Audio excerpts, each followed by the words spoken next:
Okay. Unit number 1. Professor Tirup Parmar sir यांचे notes आपण बघतोय. हां, काय आहे ते introduction to software project management म्हणून आहे. बऱ्यापैकी सॉफ्टवेअर प्रोजेक्ट मॅनेजमेंट काय असते हे सांगितले आपण, इम्पॉर्टन्स काय आहे वगैरे वगैरे. तर ते मागच्या आपण डिस्कस केलं होतं. सगळ्यात पहिलं जेव्हा इंट्रोडक्शन दिलं होतं मी, पहिलं जेव्हा सिलेबसच्या सुरुवातीला जेव्हा इंट्रोडक्शन दिलं त्या सांगितलं होतं की मोठ्या पद्धतीनं जो खर्च असतो प्रोजेक्टचा तो खूप मोठा असतो आणि प्रोजेक्ट फेल्युअर खूप होतात जगाच्या पाठीवरती.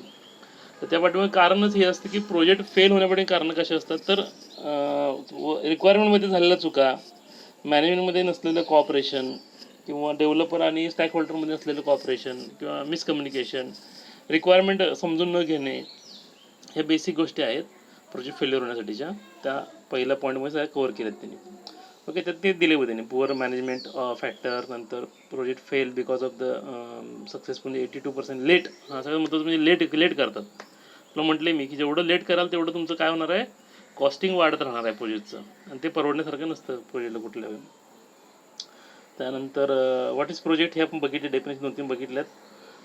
प्रोजेक्टची डेफिनेशन दिल्यात वेगळ्या पद्धतीनं. Specific plan or design or a planned undertaken large undertaking for the public work scheme is non as project. Okay. आता स्पेसिफिक ऑब्जेक्टिव्ह काय म्हणता येत बघ या ठिकाणी. Usually consist of multiple task with defined procedure relationships with specific time period for the completion. हे generally हे की पॉईंट्स आहेत प्रोजेक्टसाठीचे. सगळ्यात की पॉईंट्स कुठले कुठले आहेत की ते मल्टिपल टास्कमध्ये असतं, भरपूर कामं असतात. त्याच पद्धतीनं प्रेसिडेन्स रिलेशनशिप म्हणजे कसं की रिक्वायरमेंट झाली, अनालिसिस, रिक्वायरमेंट अनालिसिस, डिझाईन. म्हणजे रिक्वायरमेंट जोपर्यंत होत नाही फुल प्लेस तोपर्यंत अनालिसिस तुम्हाला करता येत नाही.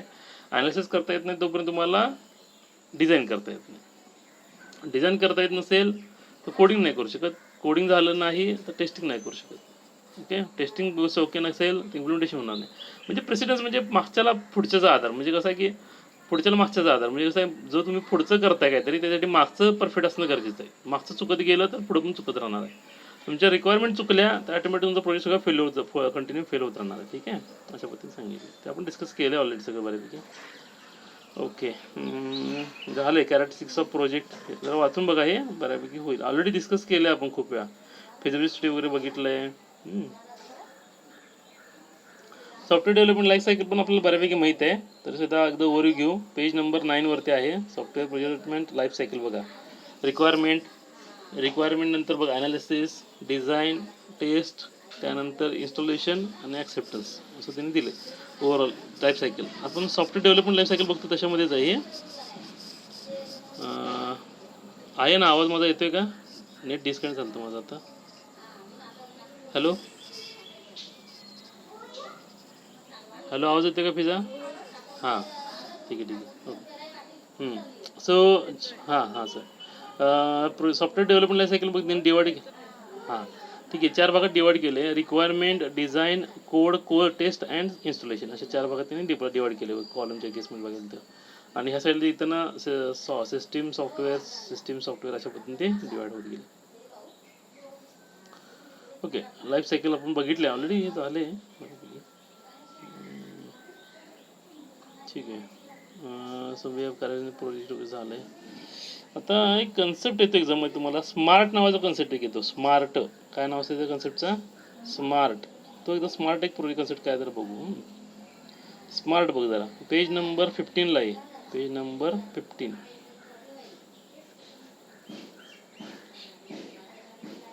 आल्यास का? पेज नंबर 15 ला बघ, स्मार्ट नावाचा एक कन्सेप्ट आला. एक मिनटं, कोण आले का बघूया. एक मिनटं, कोण आले का बघूया. म्हणजे ॲडमिट करायचं राहिले. हां, ते ठीक आहे, अजून कोण नाही ना? ठीक आहे, परेश आला. ठीक आहे, आपण एक कन्सेप्ट बघू, त्याचं नाव आहे स्मार्ट. स्मार्टमध्ये काय बघतो आपण बघा, the objective should be smart. हां, स्मार्ट हे लक्षात घ्या. एक्झाममध्ये स्मार्ट येतं. एक्झाममध्ये म्हणजे असा एकदा कधी क्वेश्चन आला आहे. आता तुमचं यावर्षी काय होईल सांगता येत नाही. थेअरी होणार आहे का हे होणार आहे मला काय एवढं माहीत नाही आहे. पण मुद्दा असा आहे की स्मार्ट हा कन्सेप्ट यावर्षी एक्झाममध्ये शिकतो. What is mean by smart, smart कशाला म्हणायचं, असा एक कन्सेप्ट येऊ शकतो. ठीक आहे, सो स्मार्टचं कन्सेप्ट काय वाचून बघा, काय सांगते स्मार्ट, काय सांगते. Smart is nothing but what? S stands for specific. कळते का? स्मार्ट स्पेसिफिक, एम मेजरेबल, ए अचिवेबल, ओके, रिलेव्हंट आणि टाइम कन्स्टेंट. कळते का? प्रोजेक्टबद्दल असणारा स्मार्ट हा एक कन्सेप्ट खूप महत्त्वाचा आहे. स्मार्ट का महत्त्वाचा आहे प्रोजेक्ट संदर्भामध्ये कन्सेप्ट असणं गरजेचं आहे? कारण एखादी गोष्ट तुमची काय असली पाहिजे? स्पेसिफिक असली पाहिजे, की मला हेच करायचं आहे, की हे डिफाईन असलं पाहिजे. मी कॅल्क्युलेटर म्हणून आय हॅव डिफाईन की मी ॲडिशन, सबस्ट्रॅक्शन, मल्टिप्लिकेशन 4च गोष्टी करणार, ह्याच्यापुढे मी काही करणार नाही आहे. कळते का? कॅल्क्युलेटर बनणार आहात, मग कसं मी सायंटिस्ट बनणार आहोत. मग सायंटिस्ट म्हणजे काय असतं? सायंटिस्टमध्ये काय काय असतं? Do you know scientific calculator काय काय असतं? मग सगळं तुम्हाला माहीत पाहिजे. मग त्यात तुम्हाला स्पेसिफाय करायला पाहिजे की मी सायंटिफिक कॅल्क्युलेटरमध्ये ह्या सगळ्या गोष्टी नाही, cos, sine, theta, tan theta, पॉवरचं करणार आहे, रूटचं करणार आहे, वगैरे वगैरे वगैरे वगैरे सगळं देणार आहे मी. सगळं असं जे काही फिक्स असेल तुमचं, that nothing but the concept concern the smart. Okay.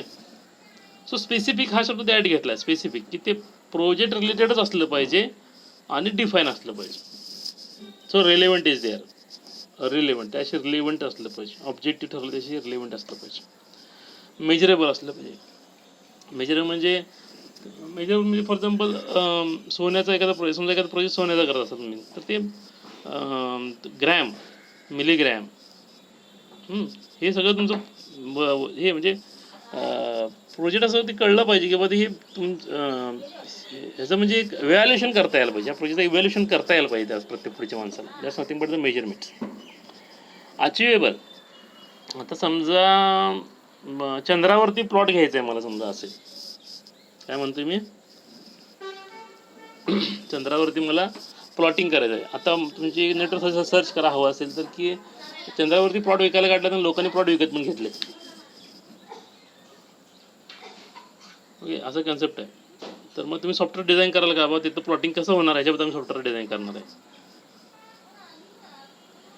लोकांनी प्लॉट विकत घेतलेत ना, तर त्या लोकांना कळायला पाहिजे की कुणी कुणी किती काय काय प्लॉट घेतले ते कळायला पाहिजे. म्हणून आम्ही ते सॉफ्टवेअर घेतले. असं जर असेल तर काय म्हणाल तुम्ही?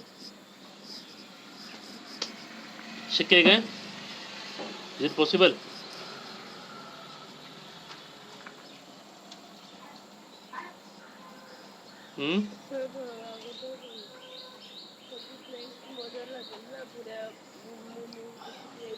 हा ठीक आहे, पण हे शक्य आहे का सध्याच्या घडीत तरी? हे शक्य आहे का?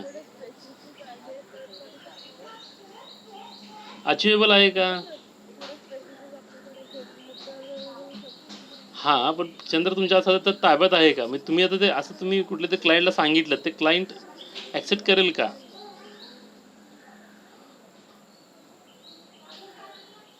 कळते का मला काय म्हणायचं?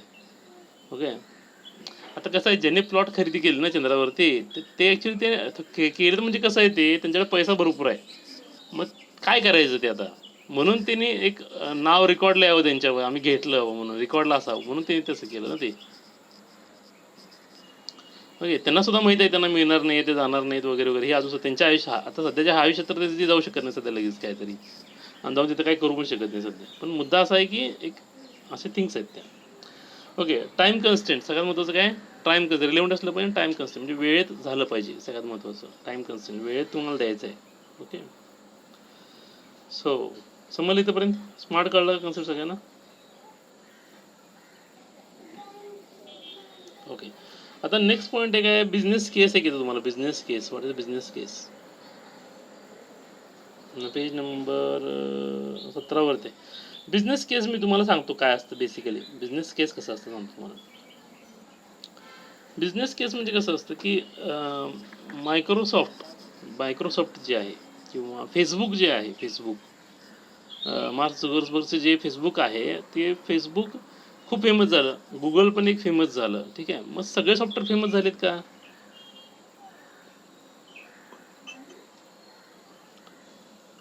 किंवा मायक्रोसॉफ्टने टोटल एक्सपी काढलं. एक्सपी खूप गाजलं. एक्स्ट्रीम प्रोग्रामिंग प्रचंड गाजलं. एक्सपी सारखं म्हणजे अजून सुद्धा लोक एक्सपी अजून रेफर करतात, वापरतात अजून सुद्धा. आज मायक्रोसॉफ्ट त्याचं सपोर्ट बंद केला असलं तरी ते वापरतात लोक, आणि एक्सपी खूप सुंदर चालतं, काहीच प्रॉब्लेम नाही. मग मुद्दा असा आहे की एक्सपी एवढं सुंदर चालतं, खूप छान बनलं होतं. त्याच धर्तीवर त्यांनी विंडोज 7 काढलं, विंडोज 8 काढलं, विंडोज 8.1 काढलं, 10 काढलं. असं ते काढत काढत पुढे पुढे गेले. ह्याच्या अगोदर त्यांनी भरपूर 98 काढलं, 2000 काढलं वगैरे वगैरे. मग त्यांनी त्यांच्या सॉफ्टवेअरमध्ये काय बदल केलेत का? म्हणजे 98 पासून मी सॉफ्टवेअर जे बघतोय, 95 पासून बघतो माझ्यामध्ये, 95, 98, 2000 पासून मी सॉफ्टवेअर बघतो. त्यांच्या स्ट्रक्चरमध्ये सध्या तर काही बदल दिसत नाही आहे मला. कळते का मला काय म्हणायचं? म्हणजे कट कॉपी पेस्ट तसंच आहे, वर्ड एक्सेल पॉवर पॉईंट पण तसंच आहे, पेंट पण तसंच आहे, ॲक्सेसरीज बदलले नाही त्यांच्या. Word Excel, word pad, note pad आहे तसंच आहे, पेंट पण आहे तसंच आहे, काही बदल झालेला नाही. मग that is called the business case. Business case म्हणजे ही अशी थीम आहे की जी थीम तुम्ही कोणत्याही ठिकाणी वापरू शकता, की हे एक काय म्हणतं माइलस्टोन बनून जातो.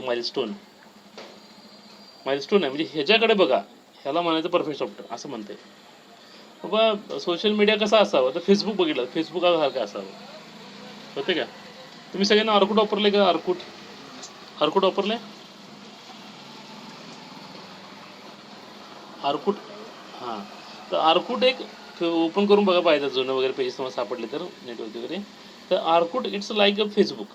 म्हणजे फेसबुक हे अर्कुट सुरुवातीला आलं, मग फेसबुक आलं. लक्षात घ्या, फेसबुक खूप आज सोडून द्या, पण अर्कुट पण बऱ्यापैकी तसंच होतं. सोशल मीडिया फेसबुक आला असं नाही, फेसबुकच्या अगोदर पण भरपूर चांगले चांगले मीडिया होते, असं काही नाही प्रॉब्लेम. फेसबुकचं आहे भरपूर होते. आता आपल्याकडं फेसबुक वापरतो, पण बाहेरच्या कंट्रीजमध्ये टम्लर वापरला जातं. टम्लर ॲप वापरलं जातं, टम्लर. तर असे मीडियाज ॲप आहेत भरपूर. पण विषय कसा आहे की सक्सेस स्टोरी कुणाची सांगितलं आहे, बिझनेस केस. सक्सेस स्टोरी कुणाची आहे, खूप बिझनेस मोठा झाला आहे, तो success story. That's called the business case. तुम्हाला बिझनेस केस कशाला म्हणायचं? WhatsApp is a face, WhatsApp is a business case. कळते का? ओके. टिकटॉकच्या धर्तीवरती आता भरपूर नंबर सॉफ्टवेअर ॲप्लिकेशन मार्केटमध्ये आले. तर टिकटॉक इज अ बिझनेस केस. एक पाया भरणी करून दिली, पाया घातला पाहिजे, की घातला की त्यांनी की असं असलं पाहिजे software. Tally nothing but business case. Tally accounting software कसं असावं, तर टॅलीसारखं असावं. लोक वर्षानुवर्ष वापरत आहेत, 20-20, 25-25, 30 वर्ष व्हायला माझ्या आता, 30 वर्ष व्हायला माझ्या. 98, 2000 साली, मग 2001च्या 2च्या आसपास काय टॅली आलं. त्यावेळी 2001 पासून 20 वर्ष झाले ते लोक. 20 वर्षापासून टॅली वापरतात लोक. मग कसं असावं अकाउंटिंगसाठी? सगळ्यात वापरत टॅली. मग अकाउंटिंग कसं असावं, तर टॅलीतून शिकलं जातं कंपल्सरी. टॅली हे प्रायव्हेट सॉफ्टवेअर आहे ना, इंडिया मेड आहे टॅली सॉफ्टवेअर. तरी सुद्धा ते अकाउंटिंगसाठी खूप चांगल्या पद्धतीने वापरलं जातं. आता सध्या आता सॉफ्टवेअरमध्ये झालेले बदल आहेत, जीएसटीमध्ये आलेले बदल असतील, नंबर ऑफ बदल आहेत. सॉफ्टवेअरमध्ये भरपूर बदल झाले आता. जे टॅलीच्या सॉफ्टवेअरमध्ये जीएसटी आल्यामुळे जुनं जेवढं काय आहे टॅक्सेस सगळं संपलं. ते त्यात पण त्यांनी पटकन बदल करून नवीन व्हर्जन पटकन आणलं त्यांनी. आणि ते एवढे फास्ट आहेत की त्यांनी ते अगोदर ते हे सुरूच केलं होतं त्यांनी, ट्रेनिंग द्यायला सुरूच केलं होतं युजरला, हे सॉफ्टवेअर तुम्ही घ्या म्हणून, आम्ही तुम्हाला सगळं देतो, जीएसटी कसा असतो काय असतो वगैरे. म्हणजे मुद्दा काय आहे की एवढ्या सुंदर पद्धतीने ते सॉफ्टवेअर डिझाईन केलं त्यांनी. So that's called as a business case. Business case कळलं का? अर्थ कळला का बिझनेस केसचा? ही अशी केस ज्याच्यामुळे बिझनेसमध्ये एक आयडल होऊन गेले, ते होऊन राहिले ते. समजतंय?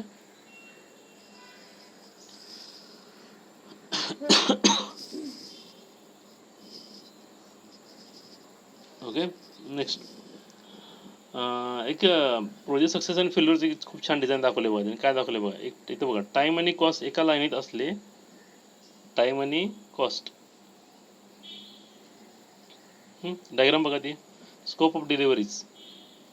परेश, पुस्तक घेतलंयस ना बाळा? काल मी पुस्तक पाठवलं होतं, डाउनलोड करून घेतलंयस का? आपण पुस्तकाप्रमाणे डिस्कशन करतोय. मी स्क्रीनशॉट आता शेअर करत नाही इथं म्हणून.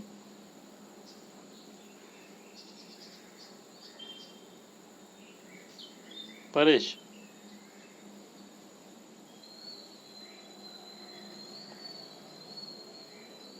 आवाज येतो का?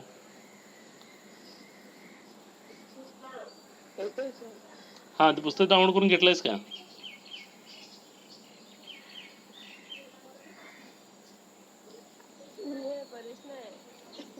मग कोण आहे? परेश आहे ना, परेशच होता. नाही, परेश पण आहे का आपल्या ग्रुपमध्ये आता? चॅटबॉक्समध्ये बघा, असं दिसेल तुला. नंबर ऑफ पेपरमध्ये दिसत आहे, परेश आहे, आलाय तो.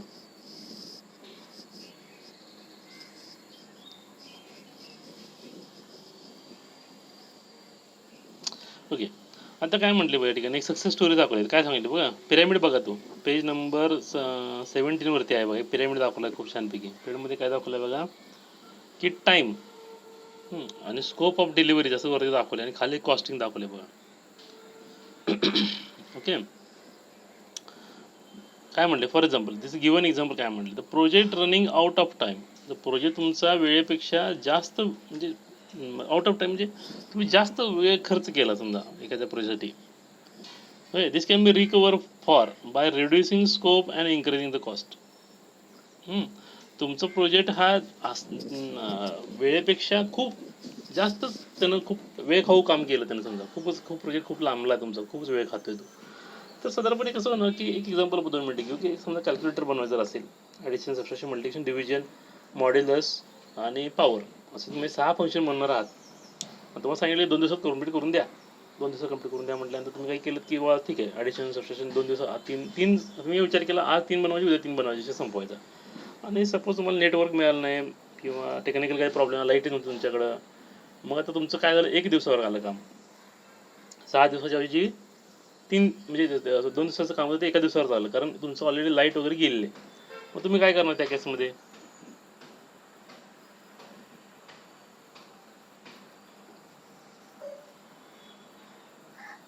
तुम्ही काय करणार? तुम्हाला समजा त्या प्रोजेक्टमधून समजा 1,000 रुपये मिळणार असतील. ह्या एका सॉफ्टवेअरसाठी तुम्हाला 1,000 रुपये मिळणार असतील आणि ते तुमचा डेस्कटॉप बंद पडला किंवा लॅपटॉप बंद पडला तर तुम्हाला दुसरीकडनं लॅपटॉप किंवा डेस्कटॉपची अरेंजमेंट करायला लागली. पण दुसऱ्यानं काय विचार केला, तू डेस्कटॉप लॅपटॉप घेणार आहे तर 500 रुपये मला द्या. 500 रुपये मला द्या त्याच्याऐवजी तुम्ही तुमचं काय करायचं करा, पण एक 500 रुपये तुम्ही मला द्या असं सांगितलं तुम्ही. मग शेवटी ठीक आहे म्हणतात. मला काय तर मला सांगा ही सिच्युएशन सगळी मी तुम्हाला तयार करून दिली 2 मिनिटासाठी की तुम्हाला 2 दिवसामध्ये 6 फंक्शन असलेलं सॉफ्टवेअर बनवून द्यायचं आहे calculator, addition subtraction multiplication division modulus आणि पॉवर. आता एका दिवसावर तुम्हाला सगळं काम करायचं आहे, वेळ पण कमी आहे तुमच्याकडे, काय कराल तुम्ही?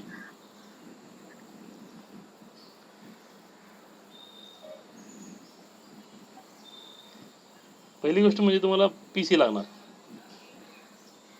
कोणतं पण आलं. मग दुसऱ्याकडे तुम्ही PC घेणार होतो काय तर करून दे बाबा 1 दिवसासाठी तर दे बाबा घे 500 रुपये घे, बरोबर आहे. मग शेवटी तो 500 रुपये तुम्ही त्यांना सांगा की 2 दिवसात तर देतो, माझे पैसे आले तर देतो मी, ठीक आहे. मग 1,000 रुपये मधले 500 तुमचे ऑलरेडी इथे गेलेत, राहिले किती तुम्हाला 500 रुपये,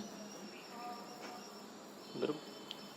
हां मग क्लायंटला काय सांगणार तुम्ही, बघ पैसे थोडेसे मला वाढवून दे कारण खूपच वेळ कमी आहे आणि मी तुला हे करून देतो लवकर करून. मग कस्टमर वैतागून शेवटी म्हणणार ठीक आहे, त्याला पण गरज आहे कस्टमरला. मग कस्टमर ठीक आहे 1,000चे मी 1200 देतो, ठीक आहे. मग त्याची कॉस्टिंग वाढली का? वाढली का? कॉस्टिंग वाढली ना, 200 रुपयाने काय ना, कस्टमरच्या पॉईंटमध्ये कॉस्टिंग वाढली. तुमचं पण ऑलरेडी प्रॉफिट होतं, प्रॉफिट तुमचं पण गेलं ना ह्या सगळ्यात बऱ्यापैकी. 500 रुपये नसून करून तुम्ही हे करताय.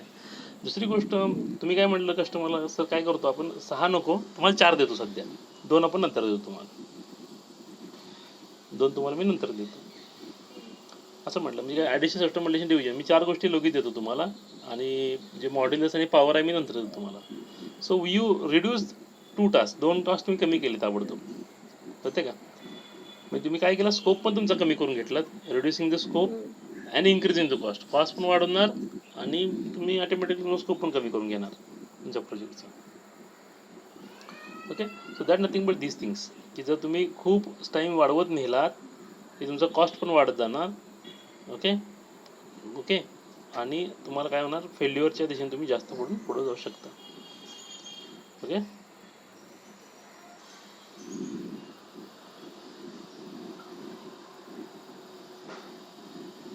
समजते एक्झाम्पल कळलं का सगळ्यांना?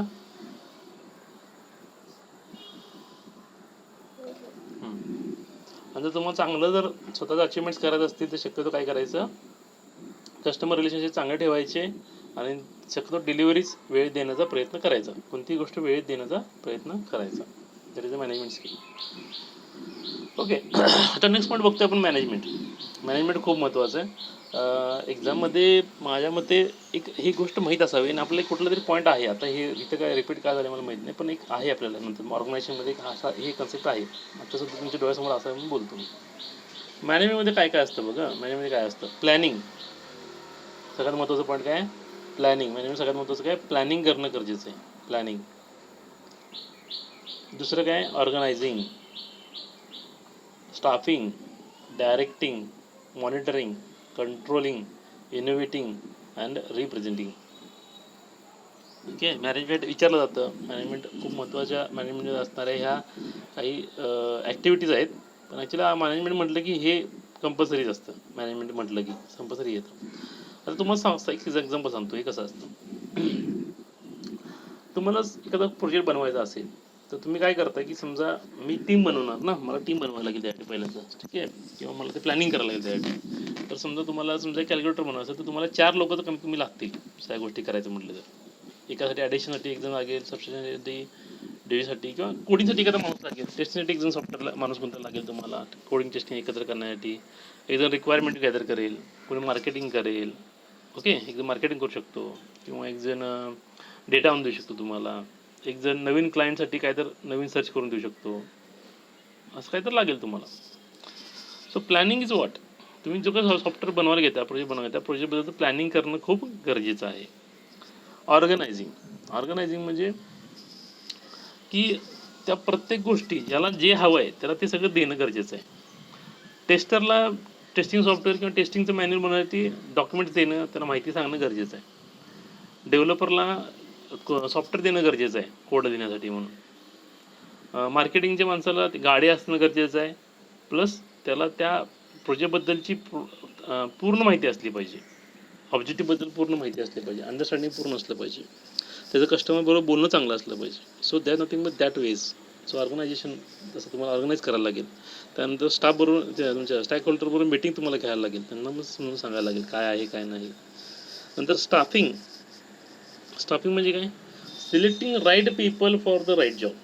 आता मला सांगा की समजा एखाद्याला पेंटिंग करायला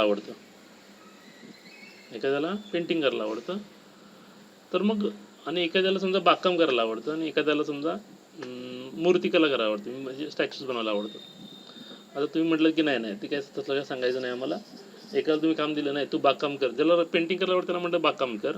ज्याला बागकाम करायला आवडतं त्याला म्हटलं की तू पेंटिंग कर. आणि ज्याला पेंटिंग आवडतं, ज्याला मूर्ती करायला आवडतं त्याला म्हटलं की तुम्ही बाबा तू काय कर, बागेचा आणि मदत कर, बागेत काम करायला पाहिजे. काय होईल?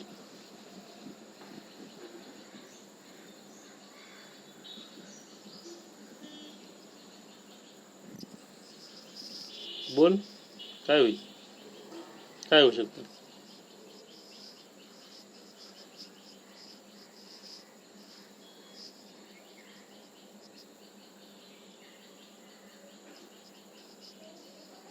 काय होणार या ठिकाणी? पेंटर बागेत काम करणार असं दिसत नाही, करणार आहे. पण तो काय म्हणणार आहे की माझं आवडतं काम मला दिलं नाही ते दुसऱ्या कोणाला तरी दिलं. माझं आवडतं काम मला दिलं नाही ते दुसऱ्या कोणाला तरी दिलं. सेम पेंटर सुद्धा म्हणणार आहे की माझं आवडतं काम मला दिलं नाही ते दुसऱ्या कोणाला तरी दिलं. असं प्रत्येक तक्रार करत राहणार आहे. काम त्यांनी करणार आहेत का, तर 100% करणार आहेत, काहीच प्रॉब्लेम नाही. पण मुद्दा असा आहे की त्यांना ती आवड नसणार आहे, त्यांना त्यांच्या त्यातलं स्किल नसणार आहे. आणि मग तरीसुद्धा त्यांना ते काम दिलं गेलं असणार आहे. टेस्टरला टेस्टिंगचं काम द्यावं लागेल. एखादा चांगला टेस्टर असेल, चांगले स्किल त्याकडे असेल, ॲबिलिटी असेल ॲनालिसिस करायची, नंतर त्याला टेस्टिंगचंच काम द्यावं लागेल. त्याला मार्केटिंगचं काम देऊन चालणार नाही. एखादा जर कोडिंगचं म्हणजे जर चांगला डेव्हलपर असेल तर डेव्हलपरचंच काम द्यावं लागेल. त्याला ॲनालिसिसचं काम देऊन चालणार नाही. आणि एक चांगला ॲनालिस्ट असेल तर त्याला ॲनालिस्टचंच काम द्यावं लागेल. सॉफ्टवेअर ॲनालिसिस कसं करायचं याबद्दलचंच. त्याला टेस्टिंग बिस्टिंगची दुसरी कुठली कामं देऊन चालणार नाही किंवा इम्प्लिमेंटेशनचं काम देऊन चालणार नाही त्याला. Okay. So every person having a skill. So त्या स्किलप्रमाणे त्यांना कामं असाइन करणं सुद्धा गरजेचं आहे. So that nothing but staffing is called as a staffing. Next आहे रिस्क मॅनेजमेंट. रिस्क मॅनेजमेंट म्हणजे काय की तुम्हाला रिस्क पण मॅनेज करता यायला पाहिजे. नाही, डायरेक्टिव्ह म्हणजे गिव्ह इन्स्ट्रक्शन. कुणी काय करायचं याच्याबद्दल तुम्हाला इन्स्ट्रक्शन देणं गरजेचं आहे. मॉनिटरिंग, प्रोग्रेस काय चालला आहे प्रोजेक्टचा त्याच्याबद्दल तुम्हाला मॉनिटरिंग करता यायला पाहिजे. Controlling, taking action, remedy up to hold. म्हणजे काय कंट्रोलिंग म्हणजे ते प्रत्येकजण प्रॉपर काम करतो का, कुठलं काम थांबलं नाही ना, according to plan we done all the things, हे सगळं चेक करणं तुमचं येतं मॉनिटरिंगमध्ये, कंट्रोलिंगमध्ये येतं. इनोव्हेशन असं असतं की सातत्याने एकच काम करून करून करून माणसं कंटाळतात.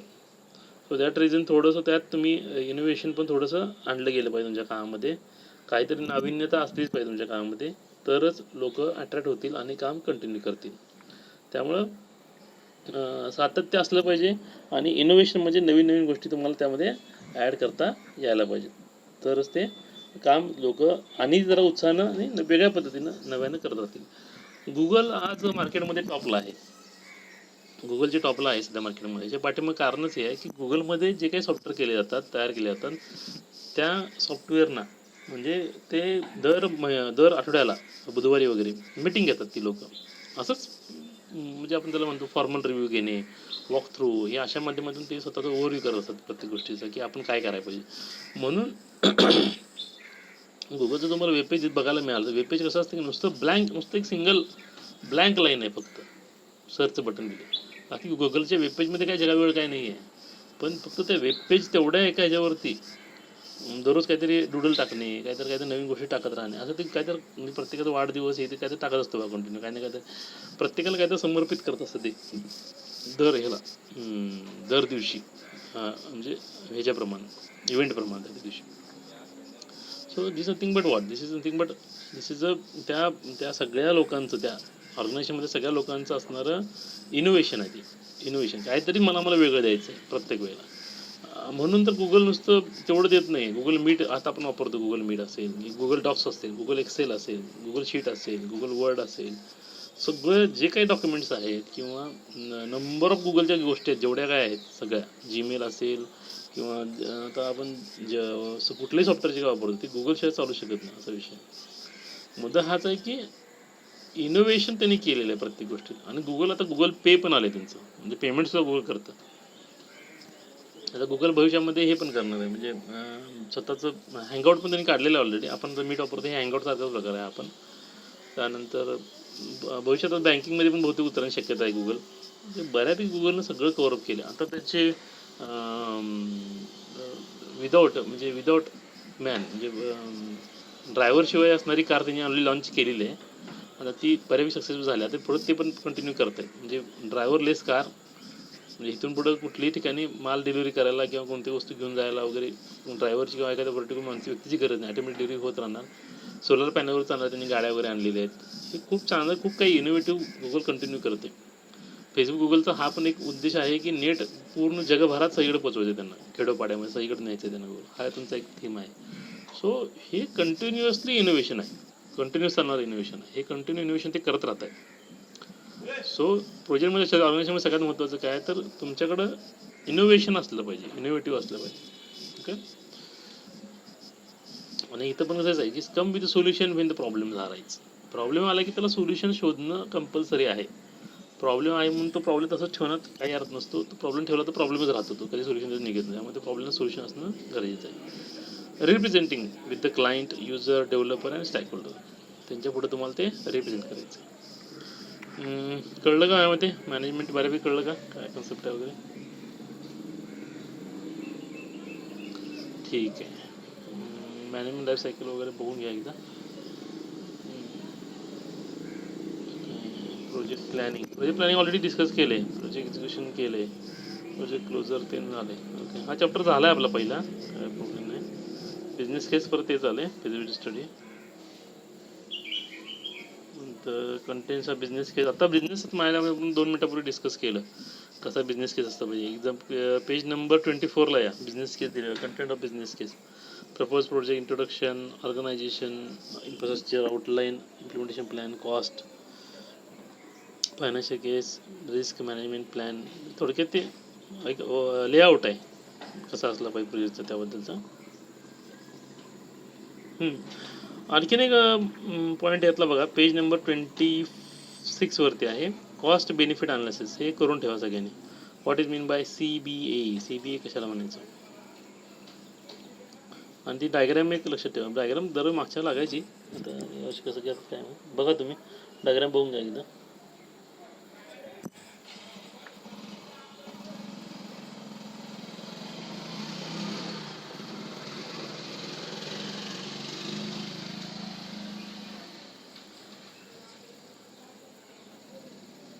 बघितलं का?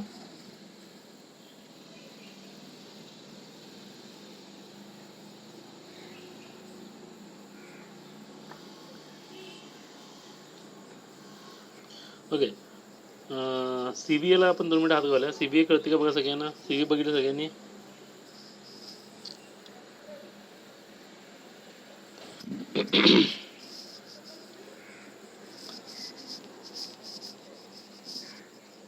मी तुम्हाला एक उदाहरण देतो काय. त्याचं मला मी तुम्हाला एक एक्झाम्पल विचारतो, तुम्ही त्याचं तुम्हाला उत्तर द्या. सपोज सपोज सपोज सपोज तुम्ही एक कुकर घेतलाय, प्रेशर कुकर घेतलाय किंवा मिक्सर घेतलाय समजा घरामध्ये. आहे का सगळ्यांच्या घरात मिक्सर किंवा कुकर वगैरे? येस नो काय बोला.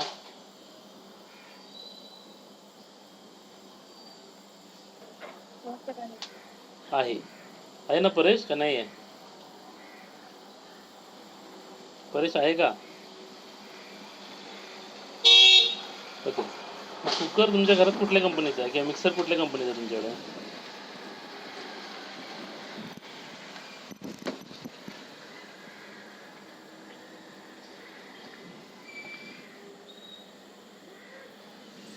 कुठल्या कंपनीचा?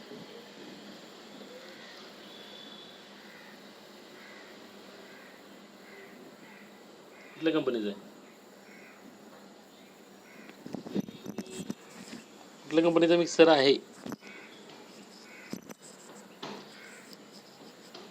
बर, तुमचा समजा मिक्सर घेऊन एक समजा 2-3 वर्ष झाले असते समजा. तुमच्याकडे जो मिक्सर आहे किंवा कुकर जो काही घेतलेला आहे त्याला घेऊन किती वर्ष झाले साधारणपणे? 2-3 वर्ष झाले असतील ना. आवाज ब्रेक होते का? तुमच्याकडे जो मिक्सर आहे त्याला घेऊन किती वर्ष झाले असतील साधारणपणे? 2 वर्ष, 3-4 वर्ष झाले?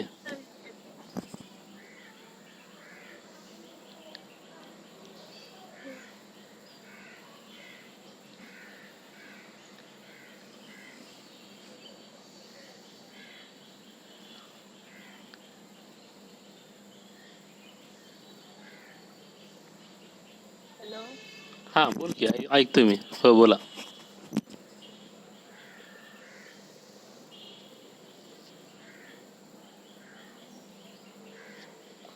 हां मला तुमचा आवाज येतोय, बोला तुम्ही म्हटलं. हां मग बास झालं ना त्याचं, वापर झाला ना. बरं आहे, पैसे वसूल झाले ना तुझे?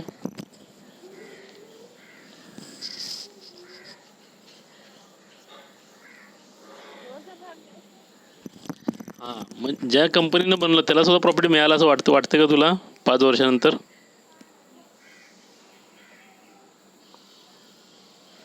ज्या कंपनीने ते बनवलं त्या कंपनीचं वाटत असेल ना की प्रॉफिट मिळून झाले म्हणून बऱ्यापैकी.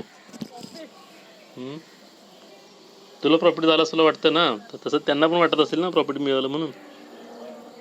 Okay very good. आता माझा आता आणखीन एक प्रश्न आहे. जर तुम्ही पेनड्राईव्ह घेता, पेनड्राईव्ह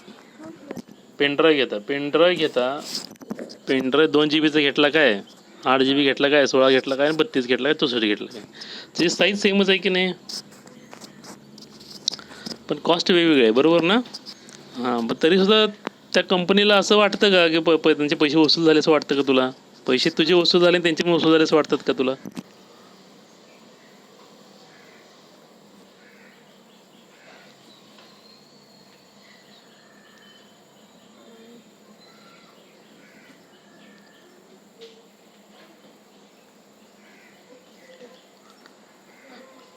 झाले असतील, मे बी कंपनीचा फायदा झाला असेल बऱ्यापैकी.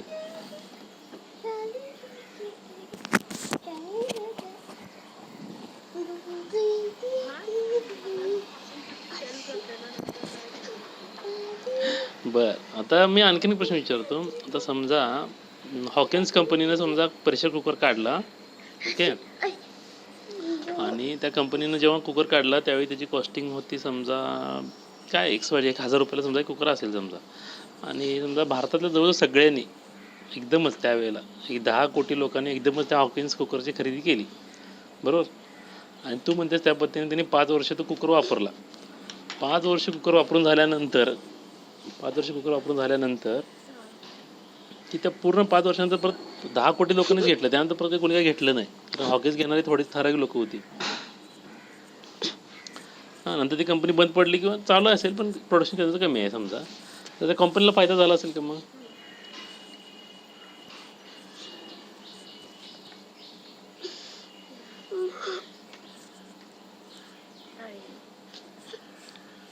आता कंपनी प्रॉफिटमध्ये असेल का? 10 कोटी नंतर लोकांनी घ्यायचं बंद केलं किंवा कमी कमी कमी होत आलं समजा प्रोडक्शन त्यांचं, तर फायदा झाला का त्या कंपनीला?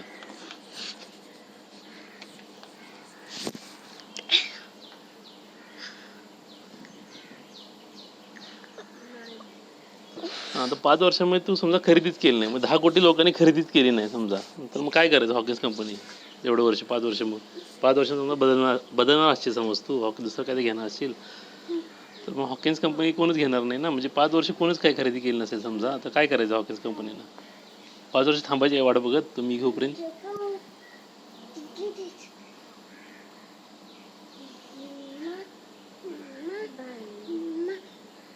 कळते का मला काय म्हणायचं? म्हणजे कसं आहे की बेसिकली बघा, ते तिथं एक डायग्राम दाखवलं आहे ठिकाणी बघा. The three has been divide in 3 part. Cost benefit analysis, म्हणजे कॉस्ट आम्हाला बेनिफिट किती झाला ह्याचं अनालिसिस कसं करतो बघा आपण. डेव्हलपमेंट कॉस्ट म्हणजे ते सॉफ्टवेअर बनवण्यासाठी किंवा एखादी वस्तू बनवण्यासाठी झालेली डेव्हलपमेंटची कॉस्ट. कसा कुकर असावा ह्यासाठी पण डेव्हलपमेंट करावी लागते ना. कुकर कसा असावा, कारण हॉकिन्स का नाव घेतलं मी, कारण हॉकिन्स ब्रँड आहे. कुकर कसा असावा ह्याचं त्यांनी एक पायंडा घालून दिला आहे. So that's called as a development cost. Next काय म्हटले? Setup cost. सेटअप कॉस्ट म्हणजे कसं आहे की ते तो कुकर बनवण्यासाठी म्हणून त्यांना काहीतरी सेटअप टाकायला लागेल ना कंपनीला, बरोबर ना. मग तो सेटअपचा कॉस्ट एक येणार आहे. आणि मग त्यानंतर मधल्या पट्ट्यामध्ये कुठली आहे ती आपली ऑपरेशनल कॉस्ट, म्हणजे मजुरांचा खर्च, सगळा वजवाट जाता वगैरे काहीतरी हल्ला खर्च असेल ना, दॅट्स नथिंग बट ऑपरेशनल खर्च, ऑपरेशनल कॉस्ट. म्हणजे लाईट बिल, पाणी बिल, घरपट्टी, जागेची भाडं वगैरे वगैरे वगैरे सगळं त्याचं ऑपरेशनल कॉस्ट, म्हणजे कंटिन्यू चालणारं भाडं. सो ह्या सगळ्यातनं जे काय राहतं शिल्लक, मग त्यात तुम्ही म्हणायचं तुम्हाला प्रॉफिट झाले. म्हणजे चार्ट बघू 2 मिनटं. चार्ट बघण्यासाठी खाली आहे, चार्ट आहे बघा, नेट प्रॉफिटचा चार्ट दाखवला आहे त्यांनी. चार्ट बघा सगळ्यांनी, पेज नंबर 27ला चार्ट दाखवला आहे बघा.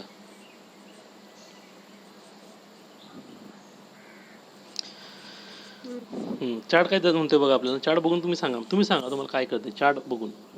नेट प्रॉफिटचा चार्ट दाखवला त्यांनी, नीट बघा सगळ्यांनी काय दाखवला आहे. पहिल्या वर्षी प्रॉफिट किती आहे? पहिल्या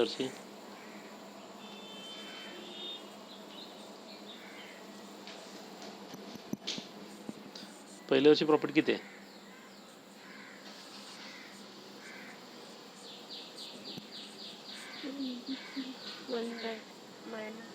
हां, म्हणजे तुम्ही सुरुवातीला पैसे घातले, सेटअपचा कॉस्ट, हां पूर्ण सेटअपचा कॉस्ट तुमचं सगळं जे बनवायचं तुम्हाला आयडिया तुमची जी काय आहे त्या तुम्ही इम्प्लिमेंटेशन करायचं त्याचा काय येणार कॉस्ट सगळं मायनस 1 लाख रुपये. तुम्ही 1 लाख रुपये तुमचे गेले, इन्व्हेस्ट झाले तुमचे. दुसऱ्या वर्षी तुम्हाला म्हणजे पहिलं ही झिरो, पहिल्या वर्षी तुमचं झिरो इन्व्हेस्टमेंट असल्यामुळे सगळं संपलं आहे तुमचं, काय नाही तुमच्याकडे.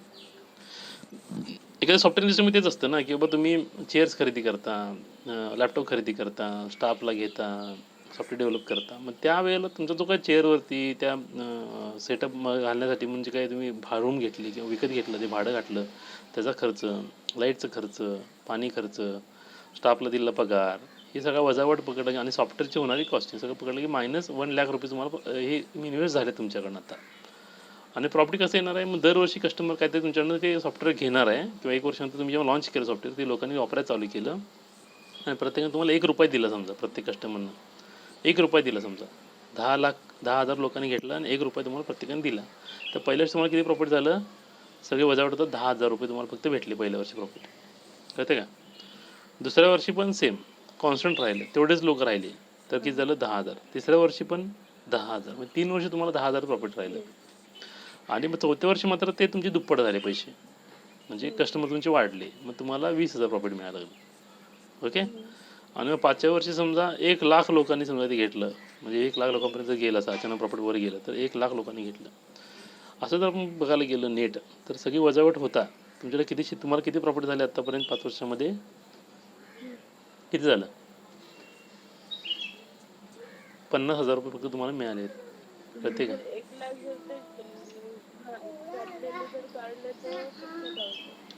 हां बरोबर, 50,000 तुम्हाला प्रॉफिट मिळेल. तो चार्ट जरा खाली दाखवला आहे बघा, कॅश फ्लो कॅश आउट दाखवला आहे बघा, कॅश फ्लो, कळते का. 1 लाख रुपये तुम्ही इन्व्हेस्ट केले, बरोबर. पहिल्या वर्षी तुम्हाला काय आले 10,000 रुपये, मग राहिले 90,000 रुपये, परत 10,000 रुपये, राहिले 80,000 रुपये, परत 10,000 रुपये, राहिले 70,000 रुपये, राहिले 20,000 रुपये, परत गेले 50,000 राहिले, परत 1,00,000 तुम्हाला प्रॉपर्टी मिळाली 5 वर्षी, 50,000 रुपये तुमचं नेट प्रॉपर्टी. 5 वर्ष तुमचा झालेला काय आहे, रिटर्न ऑन इन्व्हेस्टमेंट किती झाले, 50,000 रुपये. रिटर्न ऑन इन्व्हेस्टमेंट किती, रिटर्न ऑन इन्व्हेस्टमेंट, वाक्यरचना कळते का बघा सगळ्यांना. Return on investment, return on investment. मी समजा एका ठिकाणी FD करतो बँकेमध्ये, कळते का. एखाद्या बँकेत मी FD केलं तर मला काहीतरी रिटर्न मिळतात, म्हणजे इंटरेस्ट रुपये रिटर्न मिळते. म्हणजे मी समजा 1,00,000 रुपये घातले आणि आता बँकेचं समजा इंटरेस्ट रेट चालू आहे 6% चालू आहे समजा असेल, तर वर्षाला मला किती मिळणार आहेत, 6,000 रुपये मिळणार आहेत. 1,00,000 घातल्यानंतर 6,000 मिळतात मला 6%. तसंच इथं सुद्धा आहे की मी 1,00,000 रुपये इन्व्हेस्ट केल्यानंतर 5 वर्षांनी मला रिटर्न इन्व्हेस्टमेंट किती मिळतात, मला 50,000 रुपये 5 वर्षानंतर. समजते का. म्हणजे 10% प्रॉफिट मला मिळाल्यासारखं आहे, वर्षाला 10% प्रॉफिट मिळाले असं आहे.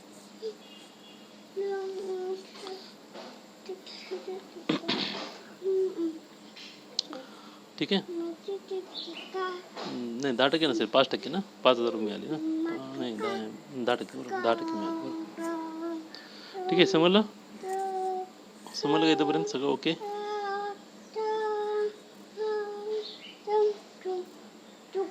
ओके. हे चार्ट वगैरे आपण परत डिस्कस नंतर करू, खाली परत आहे सगळं, रिटर्न इन्व्हेस्टमेंट कसं आहे, नेट प्रॉफिट कसं असते, आपण उद्या परत बघू. इथं पण समजलं का.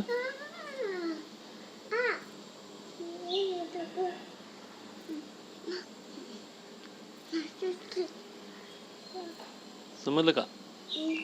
परत एकदा उद्या डिस्कस पुन्हा करू आणि चार्ट वगैरे कसं काढायचं ते सांगतो तुम्हाला. आपण थांबूया आज इथे.